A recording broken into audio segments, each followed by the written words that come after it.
ምናልባት እናንተንም ለዚህ ይሆናል የሆነ ነገር አይቶባችሁ ይሆናል የጠራችሁ። ፍቅረ ንዋይ አይስማማውም ለአገልጋይ። በእነዚህ ሁሉ የወደቁ ብዙ ናቸው። በፍቅረ ንዋይ የወደቁ አገልጋዮች አሉ። በትዕቢት የወደቁ አገልጋዮች አሉ። በጠማማነት የወደቁ አገልጋዮች አሉ።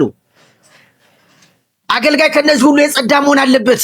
አገልጋይ እሺ ላይ ነው፣ ጠባዩ እሺ ላይ መሆን አለበት። እሺ ሰው ሳይፈታ ነው ከሰው መቅራት የጀመረው ሲባል የአብሔር አስፋ የአብሔር ወንድም የአብሔር መስቆስ አጥተታኒ ታያችን የሰላም አምላክ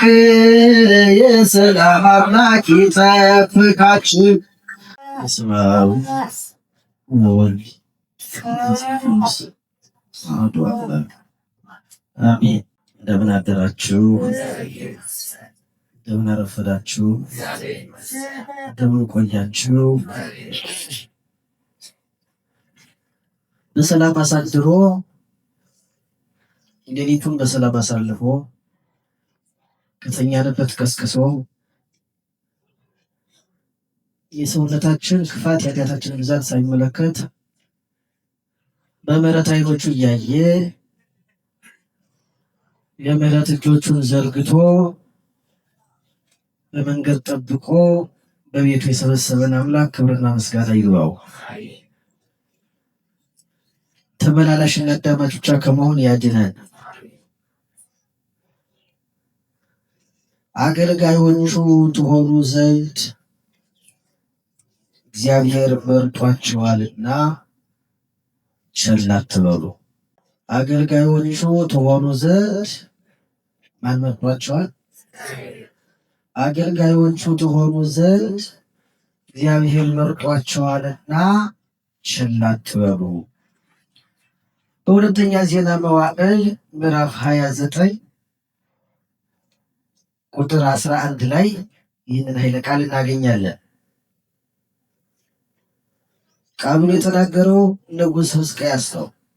የአገልግሎት ጥቅም የገባው ሕዝቅያስ አገልግሎታቸው የተጠሩበትን አገልግሎት ቸል ያሉ ሰዎች ምን እንደሆኑ የገባው፣ ጠንክረው ያገለገሉ ደግሞ ፍጻሜያቸው እንዴት እንደሆነ የተረዳ ሕዝቅያስ በነገሰበት ዓመት በ25 ዓመቱ ነው የነገሰው። በነገሰበት በመጀመሪያው ዓመት በመጀመሪያው ወር ሌዋውያንን ካህናትን ሰብስቦ ያስተማራቸው ትምህርት የመከራቸው ምክር ነው። ከሱ በፊት የነበረው ንጉሥ ለአገልግሎት ምን ያህል ሰነፍ እንደነበረ፣ ከስንፍና በላይ ለመረጠው አምላክ የማይታዘዝ ላነገሰው ላከበረው እንዲያገለግል ሕዝቡን በንግስና ሀገርን በንግስና እንዲያገለግል የተመረጠ ንጉሥ ምን ያህል እግዚአብሔርን እንደተደፋፈረ፣ እግዚአብሔርን በመደፋፈሩ ምን ያህል አወዳደቁ እንደከፋ፣ የሱ ጥፋት ለሀገር እንደተረፈ ስለተረዳ እንደነገሰ ገና በመጀመሪያው ዓመት በመጀመሪያው ወር ሌዋውያንን ሰብስቦ መከራቸው። እግዚአብሔር ለሁላችን ማስተዋሉን ይስጠን። እዚህ አሁን የተሰበሰባችሁት ጊዜ ልታሳልፉ አይደለም።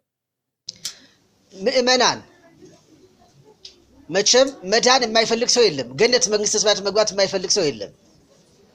የምንፈልግ ከሆነ ሁልጊዜ እግዚአብሔር ልንለምነው ይገባል። ምንድነው ልንለምነው የሚገባው? ማስተዋል እንዲሰጠን።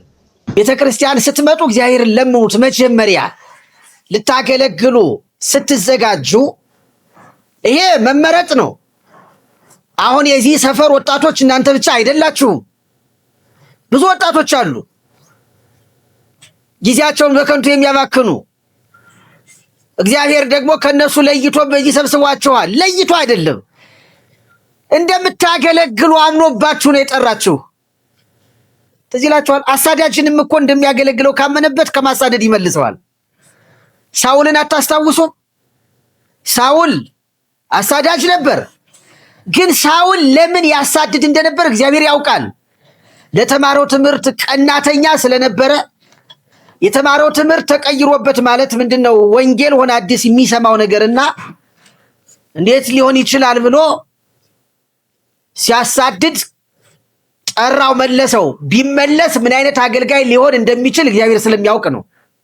ምናልባት እናንተንም ለዚህ ይሆናል የሆነ ነገር አይቶባችሁ ይሆናል የጠራችሁ። የሆነ ነገር አይቶባችሁ ይሆናል።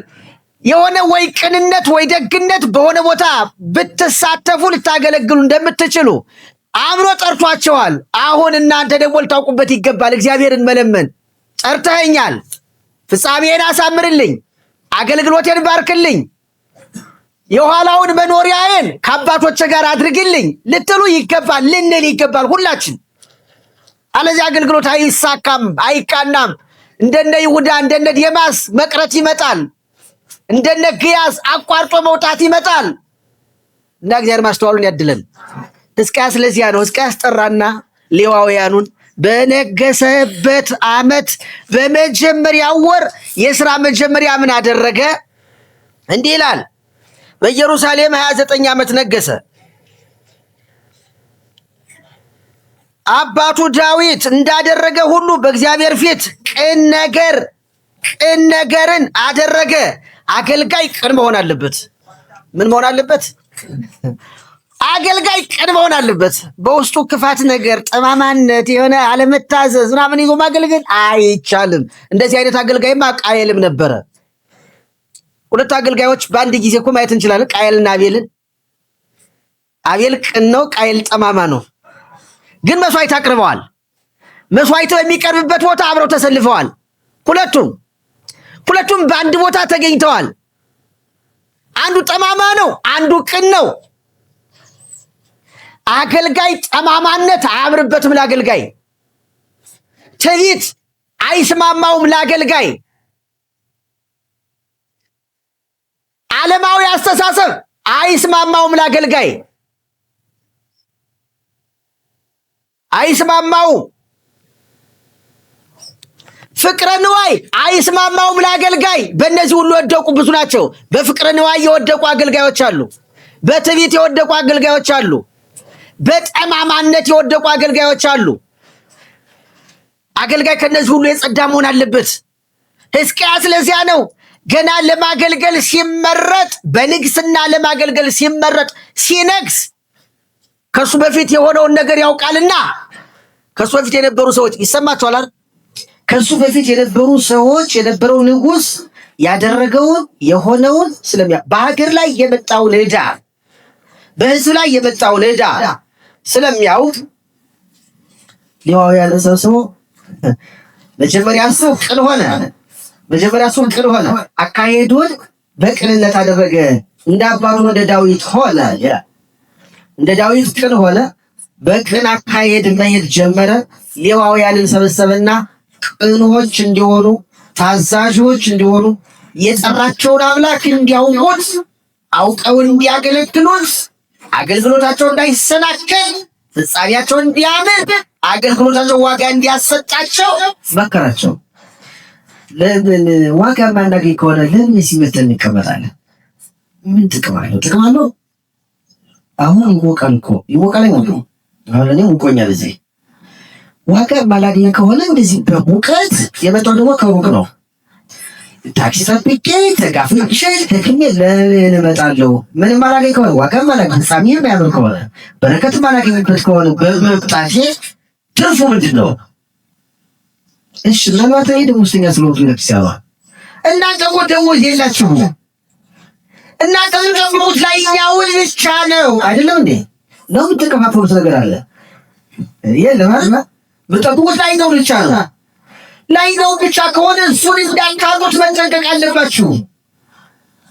ትዕቢት እንዳያስቀርባችሁ፣ እንዳይዘጋባችሁ ላይኛውን ቤት አለመታዘዝ፣ ጉርምስና ሲመጣ ልብ ማለት ይላል ማለት ይመጣል፣ መሰልቸት ይመጣል። እነዚህ እንዳያሰሩባችሁ መጠንቀቅ። አሁን ከሕዝቅያስ ነው ትንባረው። የዛሬው አስተማሪያችን ሕዝቅያስ ነው። ሕዝቅያስ የእግዚአብሔር ተማሪ ነው። ከአባቶቻችን እንማራለን። አባቶቻችን የተማሩት ከእግዚአብሔር ነው። አባቶቻችን እንመስላለን በምስላለን። አባቶቻችን እግዚአብሔርን ይመስላሉ። ቅዱስ ጳውሎስ እንዳለው እኔ እሱን እንደምመስል እናንተ ማንን ምሰሉ ያለው? እኔን ምሰሉ። ዋጋ ባታገኙ ከሆነ አትምጡ። ዋጋ ማግኘት አለባችሁ። ዋጋ እንዳታገኙ የሚያበላቸው ጥቁር ነገር በአገልግሎታችሁ እንዳይኖርባችሁ ነው። ሕዝቅያስ ያልፈራና ሌዋውያንን ሰብስቦ ምን አላቸው? በመንግስቱ በጸና ጊዜ በመጀመሪያው ወር የእግዚአብሔርን ቤት ደጆች ከፈታ። ለመጀመሪያ የእግዚአብሔር ተዘግቶ ነበር። ከሕዝቅያስ በፊት የነበረው ንጉሥ አካዝ ይባላል። የእግዚአብሔርን ቤት ዘጋው። መስዋዕቱ እንዳይሰዋ፣ እግዚአብሔር እንዳይመለክ፣ ሊታጠን የሚገባው ቤተ መቅደስ እንዳይታጠን አደረገ። በሮቹን ዘጋ። ለጣዖት ሰገደ፣ ጣዖት አመለከ። በዚህ ምክንያት ህዝቡ ለጠላት ተላልፎ ተሰጠ። ከተማው ጠፋ፣ ሀገሪቱ ጠፋች። ክፉ መሪ መቼም ሀገር ያጠፋል። ሀገር ለማጥፋት የሚሆኑ የለ። ሕዝቅያስ ያውቃል። ሕዝቅያስ በሱ ስለተጠቃ መጀመሪያ ያደረገው ሌዋውያንን ጠርቶ በምካን የተዘጋውን ቤተ መቅደስ መክፈት ማደስ እና ምን አላቸው? ካህናቱና ሌዋውያን የእግዚአብሔርን ቤት ደጆች ከፈተ፣ የእግዚአብሔርን ቤት አደሰ፣ ካህናቱንና ሌዋውያኑን አስመጣ፣ በምስራቅ በኩል ባለው አደባባይ ሰበሰባቸው። እንዲህም አላቸው፣ ሌዋውያን ሆይ ስሙኝ፣ ራሳችሁን አንጹ አላቸው። ራሳችሁን ለማሩ መጀመሪያ ራሳችሁን አንጹ፣ ራሳችሁን ቀድሱ፣ ራሳችሁን ለዩ። ሰው ራሱ ሲቀደስ ሌላውን መቀደስ ይችላል። እሱ ከኃጢአት ሲለይ መለየት ይችላል። አለዚያ መዋኘት ይመጣል። ስለዚህ ላላቸው ሌዋውያን መጀመሪያ ተቀደሱ፣ ራሳችሁን አንጹ፣ ራሳችሁን ለዩ፣ የአባቶቻችሁን አምላክ የእግዚአብሔርን ቤት ቀድሱ። የምኖቻችሁን አምላክ የአባቶቻችሁን አምላክ የእግዚአብሔርን ቤት ቀድሱ። ርኩስን ነገር ሁሉ ከመቅደሱ አስወግዱ። ርኩስን ነገር ለቤተ መቅደሱ የማይስማማውን ነገር ከቤተ መቅደስ አስወግዱ።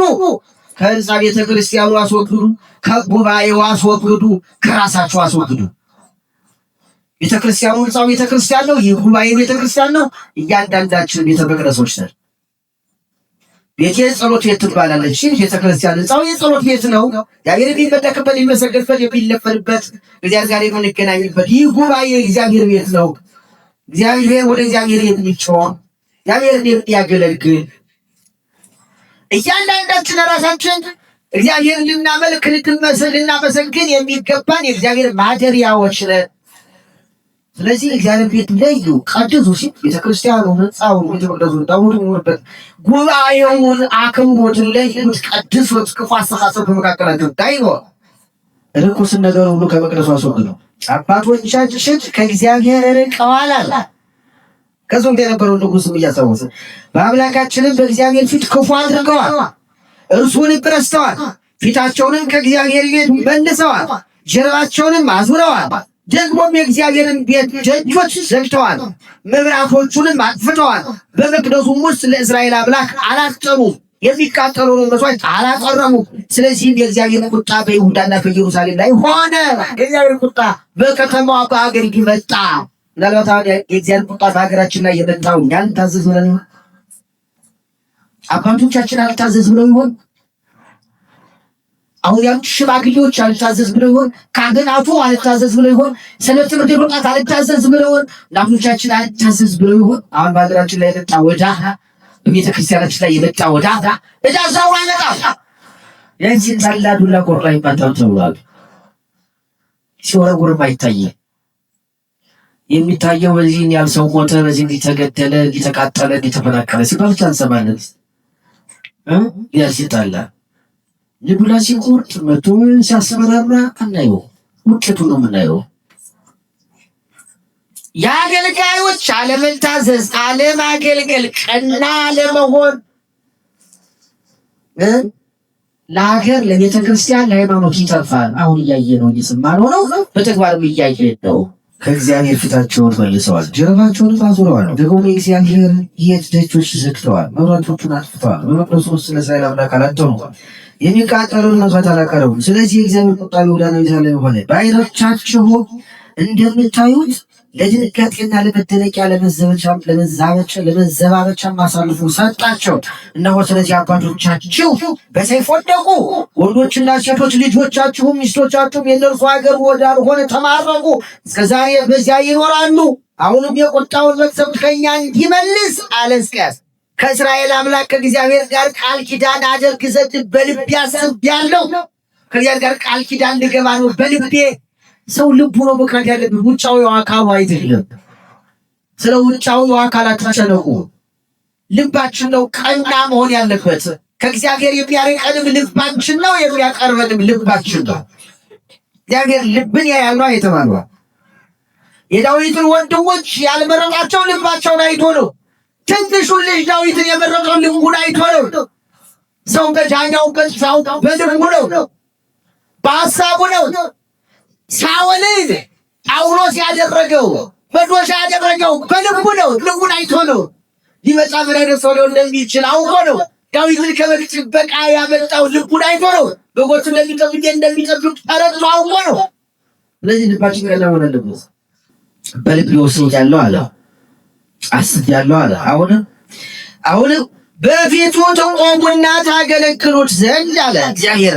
በፊቱ ትቆሙና ታገለግሉት ዘንድ አገልጋዮቹ ተወሩ ዘንድ ታገለግሉት ዘንድ እግዚአብሔር መርጧቸዋልና። ምናት ወልድ ሆያኳቸው እንትን ጀግላት ያሉት ቸርች ማለት ታውቃላችሁ። የአማርኛ ይገባችኋል። ግድ የለሽ ቢሆን ባይሆን ምን ችግር አለ? ማለት ነገር ምን ችግር አለ? የሚጎዳናው ምን ችግር አለ? የኤሊ ልጆች ምን አደረጉ? ሙሴና አሮን የወሰኑት ውሳኔ ነበረ። እንግዲህ ከእግዚአብሔር እየተመሩ ነው እነሱ የወሰኑት ነበር ያደረጉት ስርዓት የሚሰሩት። ማታ የሚበራ ጠዋት የሚጠፋ መብራት አለ። ሌሊት ሲበራ ነው የሚያደርግ በድንኳን ውስጥ። ምን ችግር አለው? ሌሊት አገልግሎት የለ። ሲበራ ለምን ያድራል? ለምን ሲበራ በከንቱ ያድራል? ይጥፋ፣ አጠፉት። ለመስዋዕት አቀራረብ በጣም ሰነፎች፣ ግድ የሌላቸው የሌላቸው ሆኑ።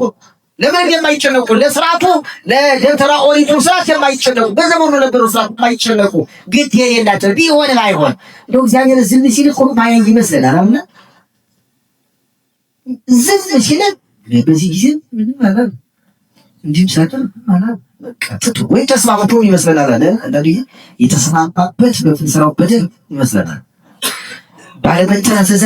አለመታዘዛችንን የወደደው የሚመስለን ሰዎች አንጠፋ። አፍራሽ ሀሳብ ስናመጣ ዝም ሲለን ዝም ያለን ሊመስለን ይችላል። አይደለም፣ ጊዜ ስላለው ነው። ሊመልሰን ስለሚፈልግ ሊመክረን ነው። እና ግድ የለሾች ሆኑ። በመስዋዕት አቀራረቡ ግድ የለሽ፣ ለመብራቱ ግድ የሌላቸው አጠፉት። እንደውም ስራቱን ተላለፉ። ይባስ ብለው ዝሙት በየት በዚያ በድንኳኑ ዙሪያ ዝሙት ፈጸሙ። ያ በደላቸው ለ90 ምናምን ዓመት ሽማግሌ አባታቸው ሞት ምክንያት ሆነ።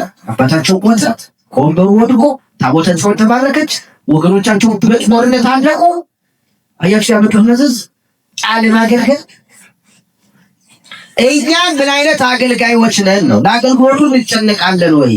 የጠራን አምላክ ለትልቅ ነገር እንደጠራን እናውቃለን ወይ? ለትልቅ ነገር ለአክሊል እኮ ነው። አክሊል ያቀዳችን እኮ ነው። ሌላ ትልቅ ነገር በምድር ላይ ምንም ነገር የለም። በምድር ላይ ያለው ለኛ ለክርስቲያኖች መከራ ነው። ይሄን ማወቅ አለብን። ለአገልጋዩ ምድር ላይ ያለው መከራ ነው። አገልጋይ ሊሆን የሚወድ ሰው መጀመሪያ ምን ይመልሳል? መጀመሪያ አገልጋይ ሊያገለግል ሲዘጋጅ ራሱን ይጥላ፣ መስቀሉን ይሸከም። መስቀሉ ምንድን ነው? ሲያገለግል ሲያጋጥመውን መከራ፣ ውጣ ውረድ፣ ፈተና ለመቻል ይዘጋጅ። ፈተና አለ። እውነታውን ለእውነተኛ ሰው ህይወት ምድር አልጋ ባልጋ ትመቻለች አትመችም።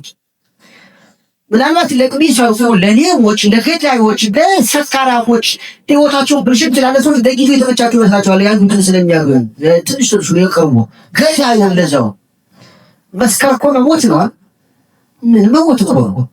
ሰክሮ እየተወላገደ ንግግሩ ተቀይሮ ምናምን እንግዲህ ተቀይሮ ሰው ከሰው ነው ተቀይሮ ሲል አስበው የወደቀ እየተነሳ ሲሄድ ይሄ ሰውዬ ምንድን ነው በመስከው ከቤተሰብ ጋር እየተላተመ እየሳላ ሲል ምንድን ነው ከቤተሰብ ጋር ሰላማቸው ምንድን ነው ሰውዬ የሞተ እኮ ነው።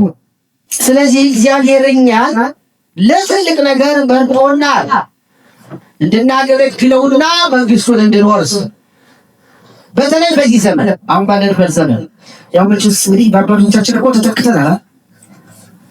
ይህ ስብስብ እኮ በአባቶቹ እግር የተተካ ስብስብ ነው። ሴቶቹ በ36ቱ ቅዱሳት አንስት ተተክታችኋል፣ ታገለግሉ ተመርጣችሁ መጥታችኋል። ወደዳችሁ ጠላችሁ አሁን ተመርጣችኋል። ያን አክብሮ መያዝ የማን ድርሻ ነው? ወቀሳ ሆነባችሁ ይዞ ዝቅተው ወርቆቹ በሰባ አርድእት በዚህ በሚያገለግሉት በሐዋርያት ካህናቱ በሐዋርያት ተተክተዋል። ጳጳሳቱ ምንድነው በተዋረድ ስትመለከቱ ሁሉ ተተኪ ነው። ይሄ ሁሉ ተተኪ ነው። ቤተክርስቲያኑን ሊያገለግላት፣ ሃይማኖቱን ሊያገለግል፣ ሀገሩን ሊያገለግል ከዚህ የምትማረው ትምህርት ለሃይማኖት ለቤተክርስቲያን ብቻ ለሚጠቅምህ በስራ ቦታ ይጠቅምሃል። በስራ ቦታም ታገለግላለህ። በአኗኗር በህይወትህ ሰዎችን ታመጣለህ። በትዕግስት ሰዎችን ታመጣለህ። በስራ ቦታ በውሎ በቢሮ ዘራፊዎች ባሉበት ከዘረፋ ንጹህ በመሆን በመጸየፍ አድልዎን በመጸየፍ ጉቦን በመጸየፍ ዘረኝነትን በመጸየፍ ንጹህ ኢትዮጵያዊ በመሆን በስራ ቦታ ሰዎችን ይሄ ሰው ምንድን ነው ትባላለህ እኮ ክርስቲያን።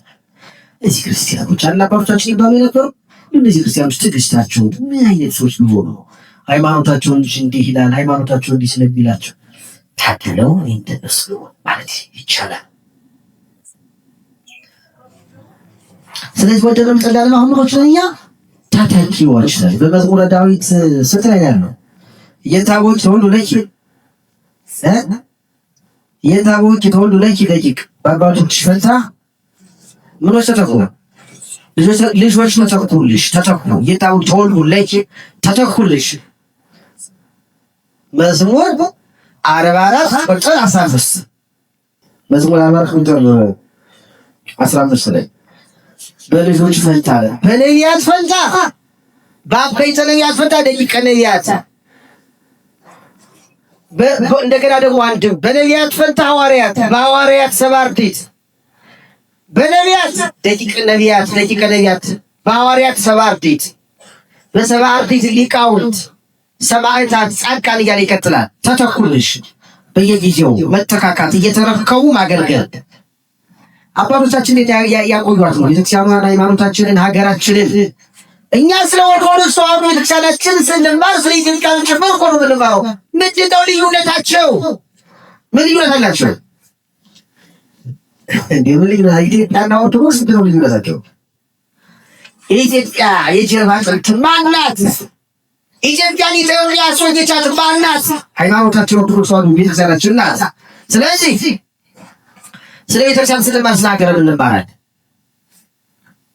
ህይወታችን የቀና ሲሆን ቤተክርስቲያናችን እናገለግላለን፣ ሀገራችን እናገለግላለን፣ ሌሎችን እናመጣለን። ወደደም ጠላንም ምኖች ተተኪዎች ነን፣ ተረክበናል። እናቶች ነበሩ፣ እህቶች ነበሩ፣ በነቢያት ዘመንም ነበሩ፣ በሐዋርያት ዘመን ነበሩ፣ በሊቃውንት ዘመን ነበሩ። ሲታሰቡ ምግብ የሚያቀብሉ፣ ሲያገለግሉ ምግብ የሚያዘጋጁ፣ ቁጭ ብለው የሚማሩ እነ ማርታ እነ ማርያምን ማየት እንችላለን። እናንተ ተተክታችኋል።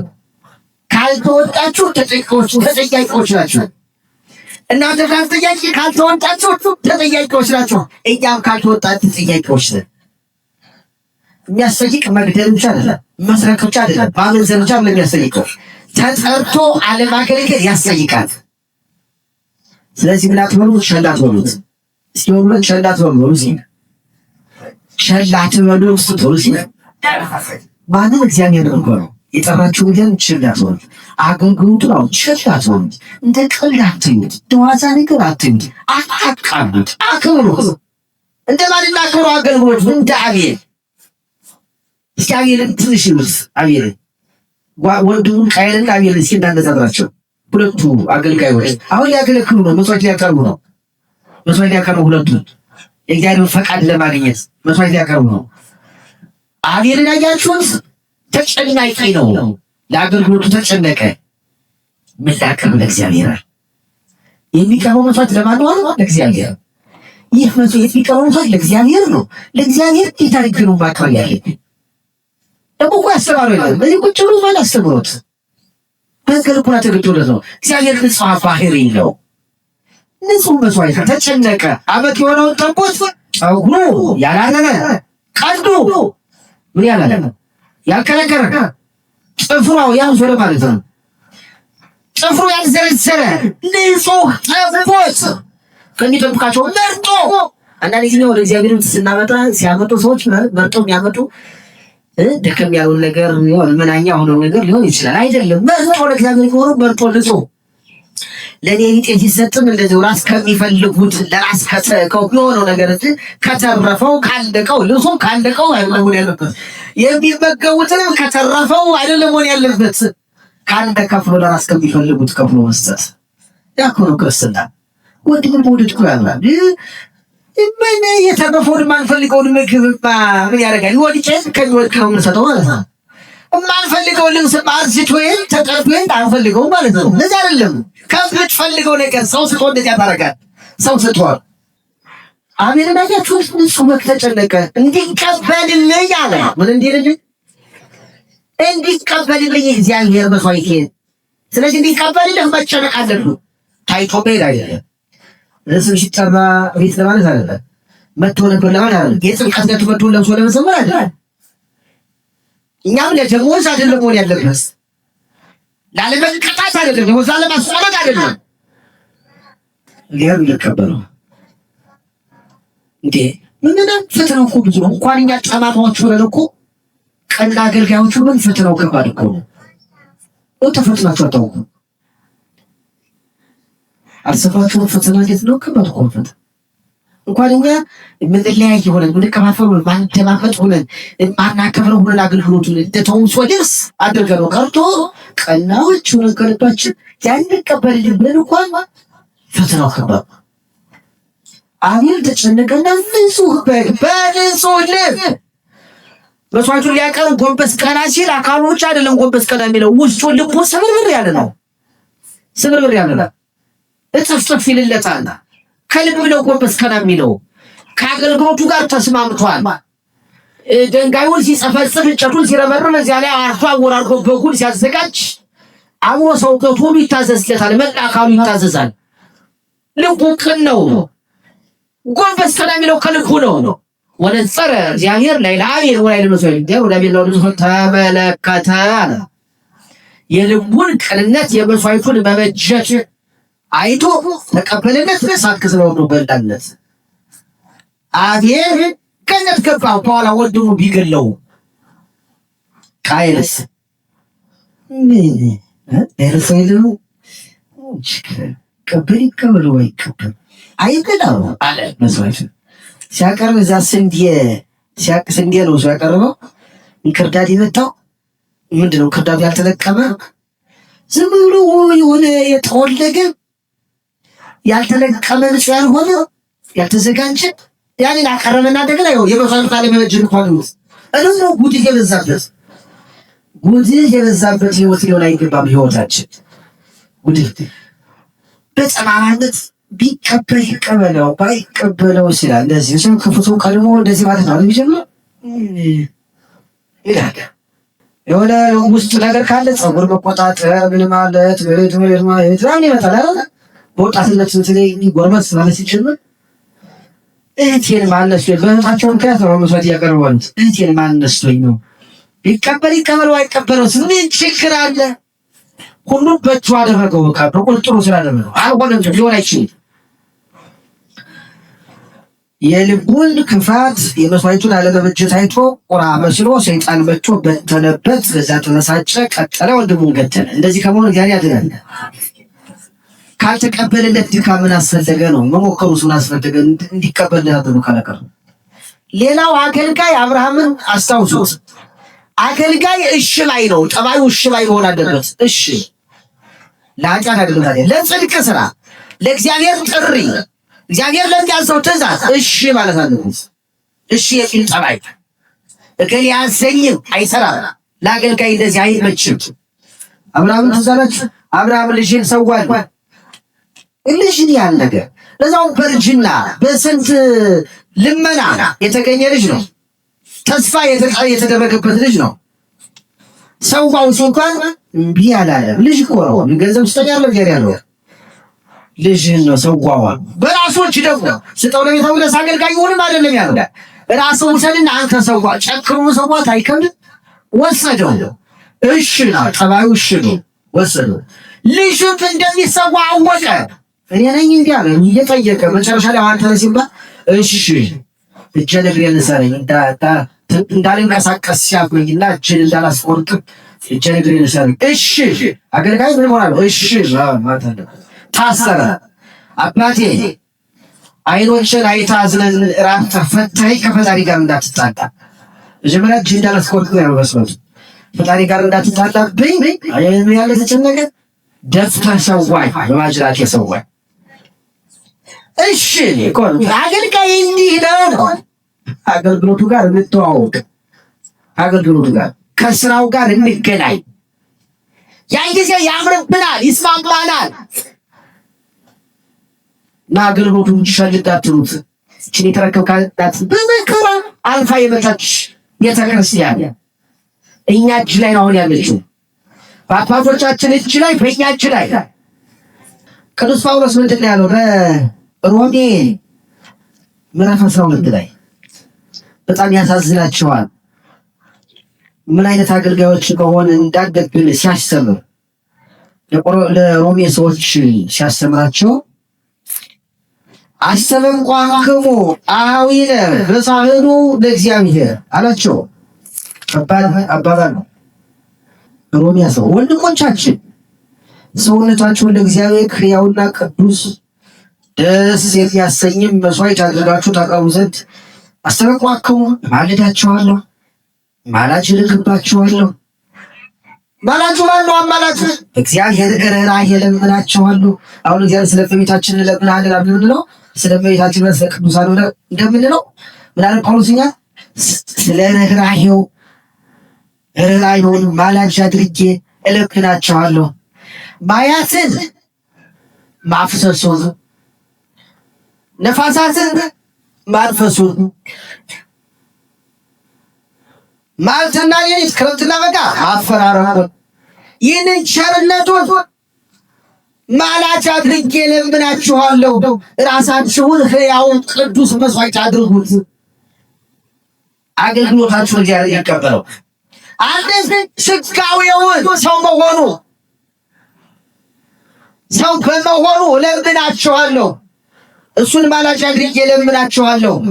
ራሳቸውን ያውላ ቅዱስ መስዋዕት አድርጋችሁ ታቀርቡ ዘንድ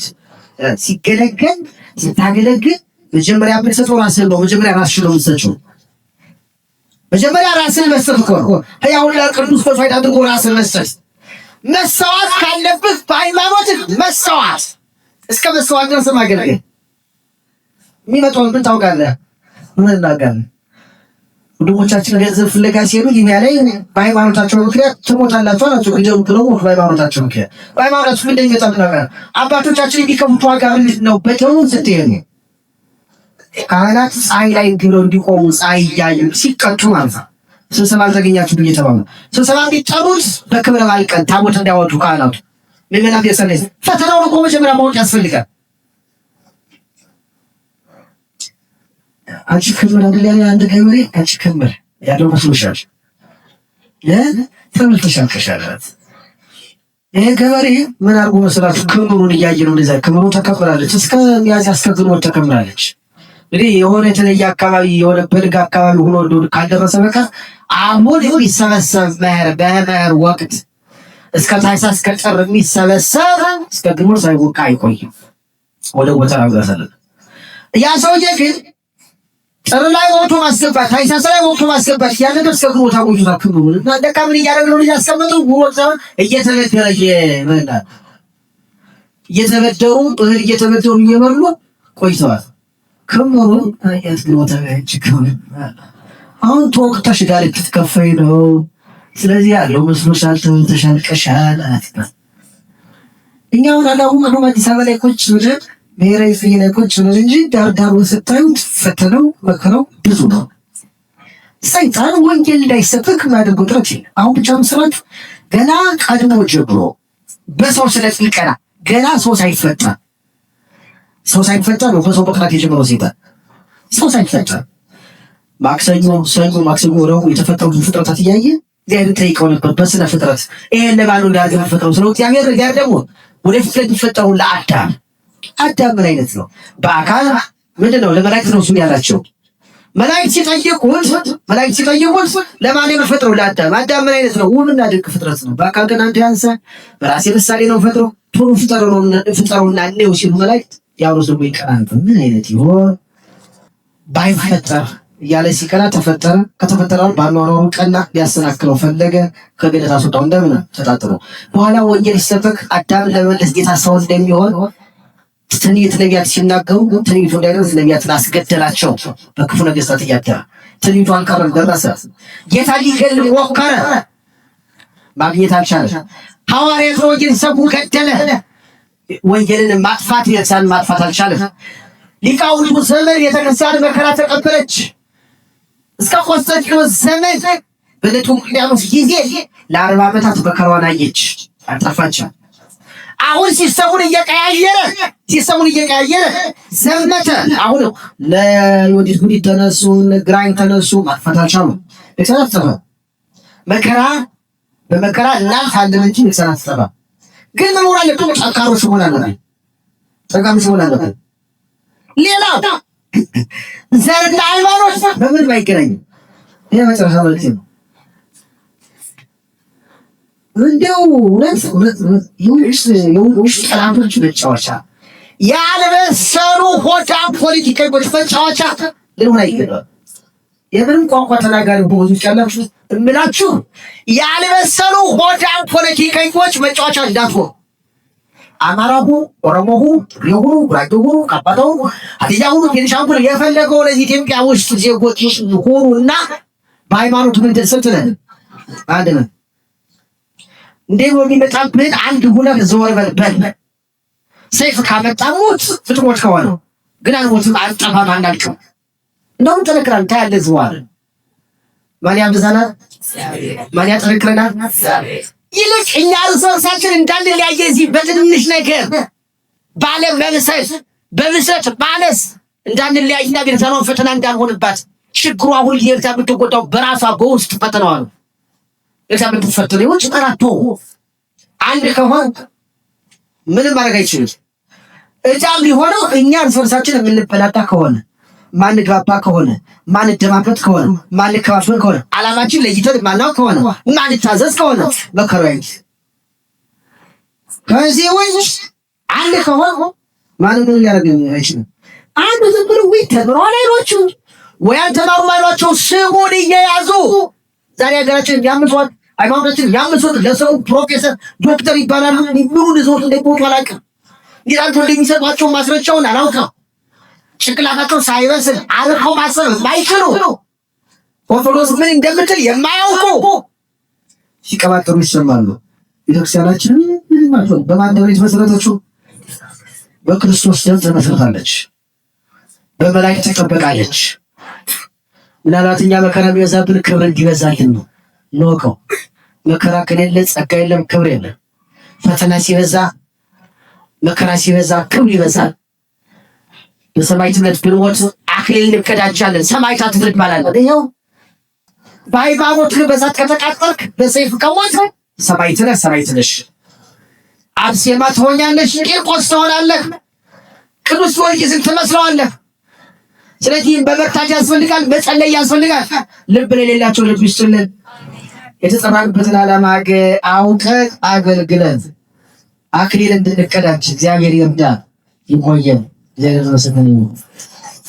የእግዚአብሔር አብ ጸጋ፣ የእግዚአብሔር ወልድ ፍቅር፣ የመንፈስ ቅዱስ አንድነት አይለያችሁ። መዝሙር ዘምራ የእግዚአብሔር አብ ጸጋ፣ የእግዚአብሔር ወልድ ፍቅር፣ የእግዚአብሔር መንፈስ ቅዱስ አንድነት አይለያችሁ።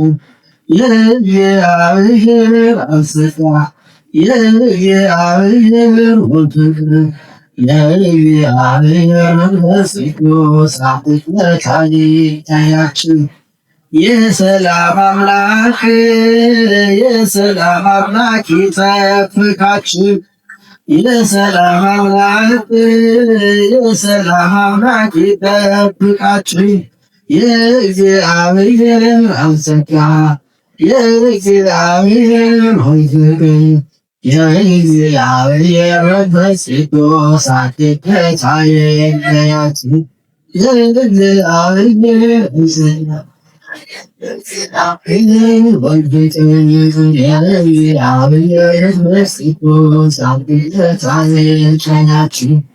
የሰላም